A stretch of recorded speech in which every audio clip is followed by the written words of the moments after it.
My name is James Rohn, and today I want to tell you a story about a woman the world overlooked, until one man saw exactly who she was.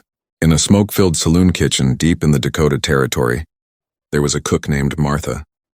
She was a big, powerfully built woman who did the physical work of 3 men every single day without complaint. She hauled cast iron pots so heavy they would have torn the shoulders off a lesser person. She chopped root vegetables and slabs of salted meat with a heavy cleaver, the same rhythmic thwack echoing off the walls hour after hour.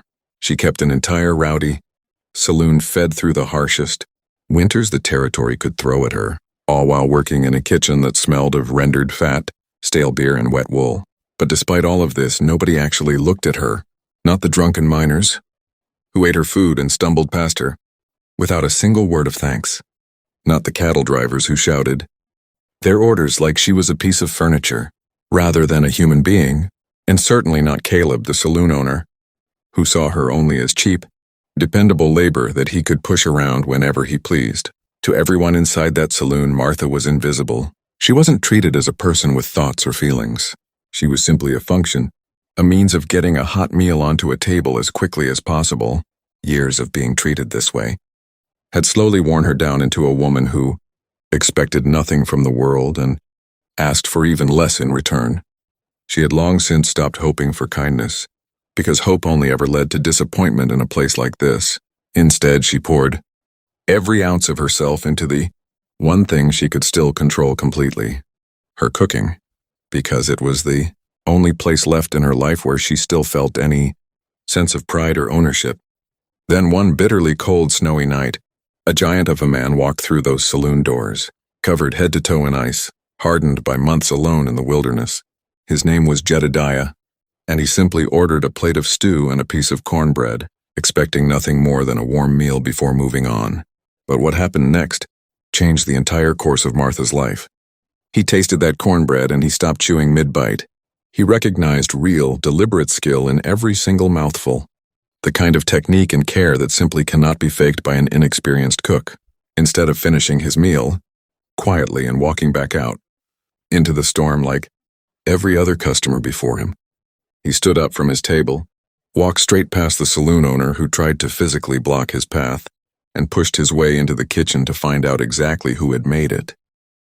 When he looked at Martha standing there with her cleaver still in hand, he did not see a workhorse. He did not see someone to pity, mock, or simply ignore. He saw a craftsman. And that single moment, after years and years of being unseen, changed absolutely everything for her.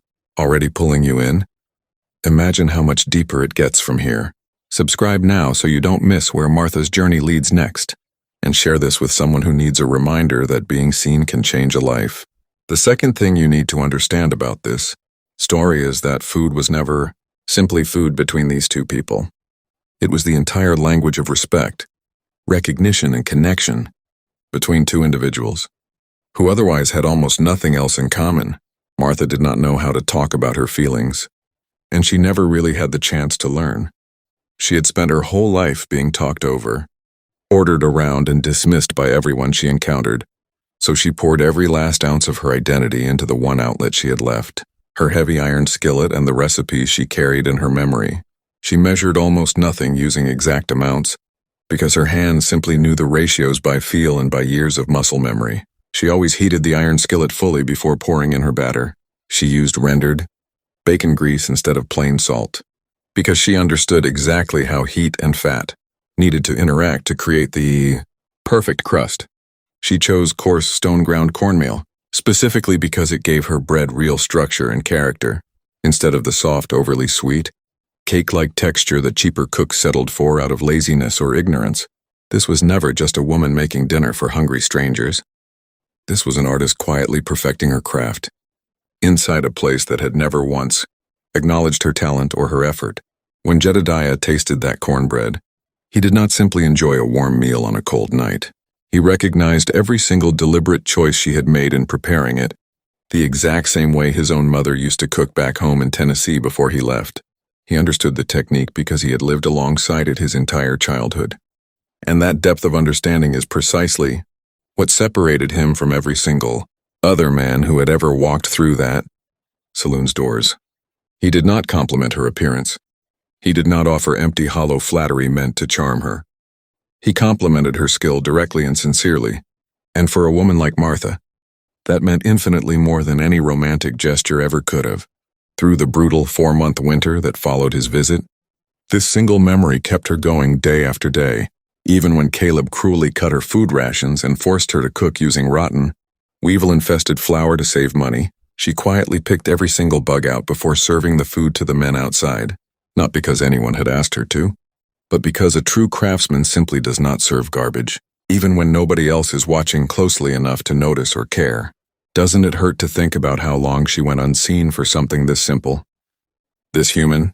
Hit subscribe and share this video, because stories about quiet dignity deserve a much wider audience than they. The third and most powerful part of this story is the direct collision between two very different men and everything they represented for Martha's future.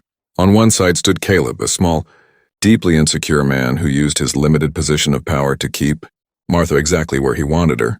Dependent, silent, and easy to control at every turn, the moment he sensed even the smallest change in her, a new quiet confidence in the way she carried herself through the kitchen, he responded not with curiosity but with outright cruelty, cutting her food budget further and hurling insults specifically, meant to remind her of her place in his world.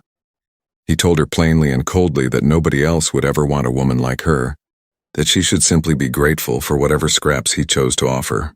This was a man who desperately needed her to believe she was worthless, because her own sense of worthlessness was exactly what made her so useful and controllable to him.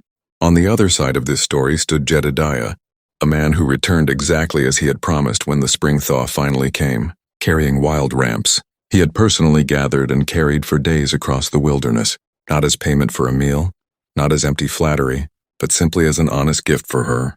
When Caleb tried to physically throw him out of the kitchen and loudly claimed ownership over her time and her labor, Jedediah did not raise his voice or create a dramatic scene.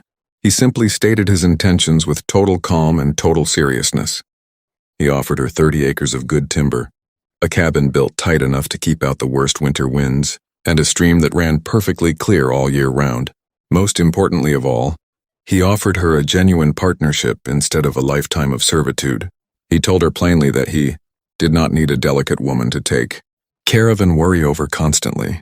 He needed someone who already understood the true value of hard work and who could stand her ground firmly beside him through anything life threw their way.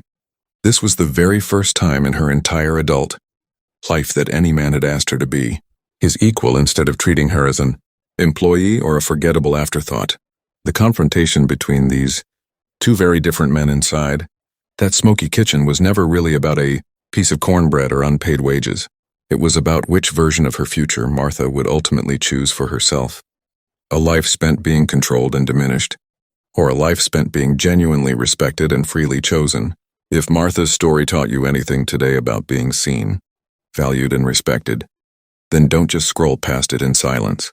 Subscribe to this channel right now, share this video with someone who needs to hear it, and drop a comment telling me exactly what you would have chosen in her place. Stories like this one deserve to reach far more people than they usually do, and every single share genuinely helps make that happen.